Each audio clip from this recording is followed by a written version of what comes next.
pretty awesome that with just your body, a chair, dumbbells, you can build backside strength and flexibility above the norm, but I'm gonna show you the full context. I was inspired to start working on a stretch strength style of deadlift at a Charles Poliquin seminar by his co-host, Dmitry Klokov, who was an Olympic silver medalist, one of the most explosive people on the planet, and to my shock, way more flexible than me. Dmitry had a style where he'd stand on a platform with a wide grip and deadlift, barely bending his knees.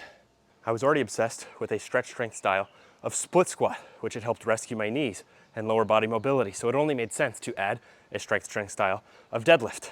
And just as this scales to very gentle levels, what Alyssa's doing with our lightest dumbbells is the same as what I'm doing with half my weight in each hand, which you could do with a bar on a platform like Klokov. My intention is to stretch my upper hamstrings while keeping my lower back muscles strong at a weight that feels good for me. Because of the results of stretch strength split squatting and deadlifting that I was seeing for myself and those at my gym, I became obsessed with stretch strength for the whole body. And just as those first two are scalable routes from super low levels, so is the seated good morning. What Alyssa's showing with our lightest dumbbells is the same as what I'm doing with half my body weight in each hand. In cultures where we stop deep squatting, the inside of the hips tend to get unnaturally stiff, and this is a powerful solution to catch up lost mobility. With further weights and equipment, you can use an incline bench to measure your flexibility as you load with a bar. But how cool that with just a chair and dumbbells, I can maintain the strength and flexibility to dunk from a deep squat as someone who couldn't dunk and hated deep squatting. My intention on this one is to stretch my inner thighs while keeping my lower back and upper back strong. While I love knowing how to use weights, can you create mobility above the norm with nothing more than your own body?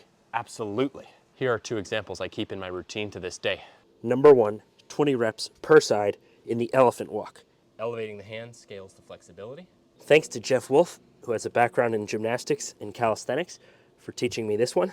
Combined with the stretch strength style of deadlift, this gives me a simple hamstring flexibility protocol I can use the rest of my life. Bodyweight move number two, 20 reps in a standing pancake pulse. Elevating your hands makes it easier, and as your feet go wider, your groin has to be stronger. Thanks to Keegan Smith for this one. Keegan is an example of ability with loads and body weight, allowing him to have incredible mobility in his 40s and provide his kids with priceless experiences and knowledge. So with the standing pancake pulse and the seated good morning, I have a formula I can use the rest of my life for inner hip mobility, and I hope my experiences are helpful for you too.